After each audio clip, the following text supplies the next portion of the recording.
Do you not understand what we're saying? You really are dim-witted, said my in-laws as they tried to kick me out.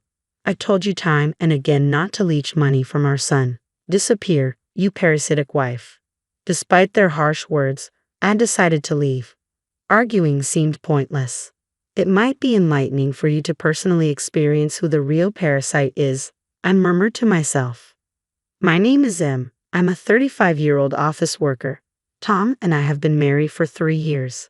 We don't have children yet, but with both of us having incomes, we used to enjoy trips and dining out, cherishing our happy days together. Now that I've transitioned to remote work, I handle household chores, allowing Tom to focus solely on his job. On weekends, he helps around the house, and we've managed to maintain a balanced married life. Tom and I met at a group blind date, and I was drawn to his kind smile instantly. After dating for 2 years, we got married. Even after marriage, Tom has always been incredibly supportive, his smile healing me every day. However, our happy marriage isn't without its challenges, mainly the presence of my in-laws. Tom's family runs a ramen shop that his father started 15 years ago after leaving his office job. The business seems successful with several branches in the city. The first time I met my in-laws, they were dressed in expensive luxury brands, seemingly more for show than genuine choice. To put it bluntly, they seemed nouveau rich. Our first meeting was when we visited them to announce our marriage, and from the start, they seemed to look down on me. Any daughter-in-law is fine as long as she can do housework and doesn't cause trouble, but she does seem to lack fortune, doesn't she? They remarked. I was taken aback by their directness. My husband quickly reprimanded them, and they behaved better afterward. Yet I realized there were people who spoke their minds without a filter. Perhaps it's a trait of restaurant owners, especially ramen shop owners, to be assertive. Thankfully, my husband is always on my side, reassuring me that even if I were to lose my job, we would manage together. Is this version okay, or would you like further adjustments? I wouldn't consider working in a ramen shop, so their words didn't bother me much. Besides, my husband apologized many times for his parents' rude behavior and assured me that we only needed to interact with them during major family events. Apparently, he doesn't get along well with them. I heard that his father had always been stubborn and struggled as a salaried worker. Though kind to my husband, his attitude became arrogant and condescending after his ramen shop became popular. He often meddled in my husband's career choices and demanded more respect because he was the breadwinner. That's why my husband didn't like being around his parents and moved out when he went to college. The only thing he's grateful to his parents for is that the profit from the ramen shop funded his college education. Thanks to that, he got a job in a reputable company and wants to repay them for their kindness someday. But other than that, he generally wants to avoid them. Since he told me that I hadn't met with my in-laws even once after getting married, I think one reason we haven't had to meet them is that we don't have children yet. For a while, we lived happily as a married couple. However, recently my in-laws' ramen shop started facing financial difficulties. Their rude attitude was the main cause. In the past, if a ramen shop had good food, people would visit even if the owner was gruff and unapproachable. But now, online reviews and social media heavily influence a shop's reputation. The in-laws' service became the subject of many negative reviews. Complaints ranged from the owner being too curt to messy serving by the waitresses, to the owner visibly getting grumpier during rush hours. It felt like they had become complacent due to their initial success. However, in reality, their business dwindled, and the branches served food worse than instant ramen. Negative reviews spread rapidly, causing their shop's reputation to plummet. They blamed the times and stubbornly stuck to their old ways, which eventually led to the closure of all their shops, including the main one. It seems they finally realized the gravity of the situation. Uncharacteristically, they turned to their son, my husband, for help. "Tom, please help us. At this rate, we'll end up on the streets," they pleaded. My husband had anticipated his parents would come to us like this. It really didn't work out, did it? I told you before, didn't I? If you act too arrogantly, you'll end up regretting it. There's a saying that the customer is God. If you treat them carelessly, they'll come back to bite you. Back then, you dismissed my words as just naive opinions, didn't you? This is your own doing. You really should reflect on your actions. I'm sorry. Would you like any further adjustments? But turning to us for help is futile. My husband stated firmly. My in-laws collapsed to their knees, crying at his harsh words. I never imagined my kind-hearted husband could be so stern, Yet I could feel the love he held for his parents in his words. He spoke sternly out of concern for them. At that moment, I realized how admirable my husband's character was and fell for him all over again. Eventually, my in-laws gave up and left. However, a month later, they returned to us looking completely worn out without a single branded item they used to flaunt. Even after selling all our branded goods, we still can't pay off our debt. We even sold the car, but there's still so much debt remaining. Can you help us out, please, Tom? We don't have anyone else to turn to, they pleaded, bowing deeply to their son. My husband crossed his arms, pondering what to do. I wasn't fond of my in-laws, but seeing them in such dire straits made me want to help them. Tom, what about sending them a monthly allowance? I suggested. My husband looked surprised, and the in-laws also looked shocked, lifting their heads to gaze at us. Emily, are you sure? My husband asked. Yes, I replied. You mentioned wanting to repay them for putting you through college, didn't you, Tom? Is that true? Well, I didn't say something like that. My husband hesitated. Tom, please, we'll work hard to pay off our debts. Can you at least support our living expenses? The in-laws pleaded again, bowing deeply. In the end, my husband agreed to support his parents. He decided to transfer $700 to them every month. Would you like any adjustments to this version? I chose to send $800 every month. My husband told me I didn't need to send that much, but I wanted my in-laws to pay off their debts and restart their lives as soon as possible. I believed this incident would make them reconsider their arrogant attitude. Besides, I had a source of income other than my regular job, income from real estate. I had been studying stocks and investments for a long time and had managed to grow my assets through it. After accumulating a decent amount of wealth, I purchased a luxury apartment and used it for rental income. Little by little, my assets grew, and I bought another apartment for real estate investment. Before I knew it, I was earning around $700,000 annually, so I had a lot of financial leeway. Of course, I kept this a secret from my in-laws. I was giving my husband a bit more money than necessary to support his parents for his sake. The in-laws were very grateful for our support and expressed their thanks. Tom, thank you so much. Thanks to you, our life is slowly becoming stable, they said.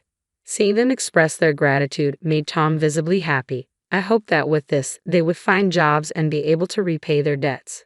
However, a month went by, and it seemed they still hadn't found any work. An even more troubling issue arose. The in-laws started visiting our house frequently during weekdays. Our food expenses are getting a bit much, Emily. Could you possibly give us something to eat? They would say. They started coming around lunchtime and asking me for food. Initially, they'd just eat and leave, but recently they've been lounging on the sofa after meals and even asking for desserts. Is this version alright, or would you like further adjustments? I have work too, so I'd appreciate it if you didn't stay too long, I told the in-laws as my work was beginning to be affected. The in-laws exchanged glances and laughed. Work? Aren't you always at home? If you're going to lie, at least make it more believable, they scoffed, chuckling. Perhaps because they've been in the food and beverage industry for a long time, they might not be familiar with the concept of remote work. I tried explaining it in detail to them, but they responded with, "We don't really understand all this computer stuff," and didn't try to comprehend my explanation. No matter how much I told them I was busy with work, they wouldn't listen, and their demands only increased. Emily, we're out of tea. Hurry up and go buy some. Don't you have any snacks? Prepare some rice crackers or something. Such a useless daughter-in-law. For a housewife, you're really inconsiderate, they criticized. The in-laws kept blaming me with such words. They promised to work and repay their debts, but they kept saying they couldn't find jobs and continued to intrude into our home during the day. Moreover, they hurriedly leave before my husband returned. Probably they felt a bit guilty towards him, who was providing them financial support, or maybe they just didn't want to be asked if they found a job yet. Is this version okay, or would you like any further adjustments? I was at my limit, even though I contribute a significant part of the money we give them. Why do I have to be treated this way? I stood up to the in-laws and said firmly, "Please leave now." The in-laws, seemingly never expecting me to say that, were taken aback for a moment, but immediately their faces turned bright red with anger. "Who do you think you are?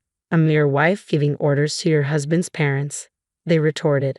"Exactly, and you're just a housewife depending on Tom's income. How many times do I have to tell you I'm not just a housewife? Enough of your delusional stories." That's how the in-laws kept shouting. Then, with a gleam in their eyes, they came up with an idea. Right, you should just leave this place. What? I exclaimed. Indeed, that's the best idea. It's because of you that Tom's remittance to us is so small. You know we're sending you $1,500 a month, right? What do you mean it's not enough? I asked incredulously. Well, that's just what our living expenses amount to normally. It's actually barely enough, they insisted. I was at a loss for words. They seemed to be the type who, no matter how much money they received, couldn't give up their luxurious lifestyle. As I stood there in disbelief, they glared at me coldly. Hey, how long are you planning to stand there daydreaming? Pack your bags already, huh? Don't you understand what we're telling you? You really are dense, aren't you? We're telling you to stop leeching off our son for money. Get lost, you parasite of a wife. They sneered. With those words, the in-laws tried to throw me out. I realized there was no point in talking to them anymore, so I decided to leave as they demanded. Understood. I'll pack my things and leave, I said calmly. My in-laws looked smug. Now our lives are finally secure, they chuckled. If it was just the three of us, Tom and us, everything would have gone smoothly from the start, I thought to myself, ignoring their hurtful remarks. Is this version okay, or would you like any further adjustments? I began to pack my things. I'll disappear as quickly as possible, I thought. Hearing this, my in-laws left with a look of satisfaction. That night, I explained the situation to my husband. When he returned home, he was more dumbfounded than angry. Emily, I'm truly sorry, he said. It's okay. Now I realize that they'll never change. It's good to know that there's no point in trying anymore. I comforted my husband. Together, we packed our things and decided to leave the house. About 2 weeks later, we received a call from the in-laws. So, what's the situation now? Have you left the house? I've been trying to contact Tom about the remittances, but he seems too busy to answer the phone.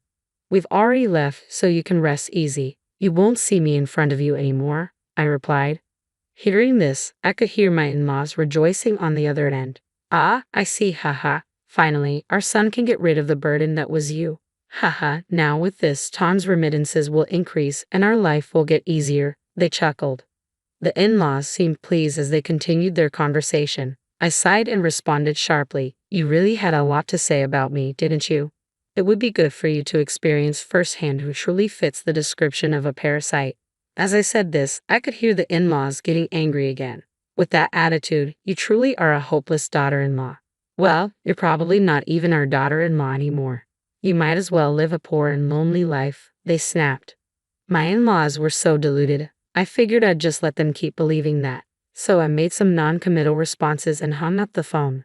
Is this version alright, or would you like any further adjustments? I received another call. Do you need something else? As soon as I answered, my in-laws, sounding panicked, started interrogating me. What the hell is going on? When I went to the apartment where Tom lives, someone else was living there. You know something, don't you? Even if you two broke up, tell me where Tom is, they demanded information. My husband, who was listening next to me, took the phone. I've always been with Emily, Tom. Why are you with that woman, and why have the remittances to us stopped? Maybe because you insulted and tried to drive away my precious wife. I won't forgive anyone who hurts my beloved wife, even if it's my own parents. Besides, you never listened when Emily explained multiple times about her job and such. Did you? You probably didn't even try to find out that Emily was sending you more money than I was. Is that true, Emily? Were you sending them $1,500 every month because you wanted them to pay off their debts quickly? And yet, they insulted you, calling you useless. I won't be sending anything to such parents, sorry, but I'm cutting ties with you as family. Now, deal with your debts on your own, my husband declared firmly. Wait, I had no idea Emily was earning so much. Can you forgive us if we apologize? Maybe then you can send money again, pleaded my in-laws. It's too late, just give it up, my husband replied, hanging up the phone. I then blocked my in-laws' number, ensuring that we would no longer be involved with them. According to what my husband heard from relatives, our in-laws sold their house but couldn't pay off their debts. Now, they apparently live in a rundown apartment, both working low-wage jobs to make ends meet and pay off their debts.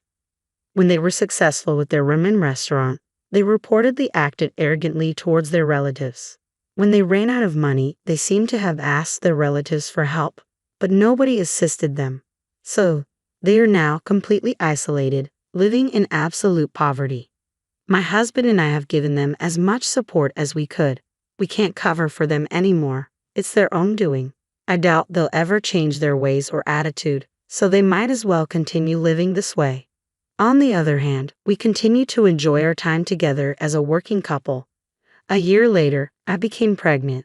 I hadn't expected to have a child at this time, but we are grateful for this blessing from above. Together with my beloved husband, we plan to raise our precious child. Does this version meet your expectations, or would you like any further adjustments?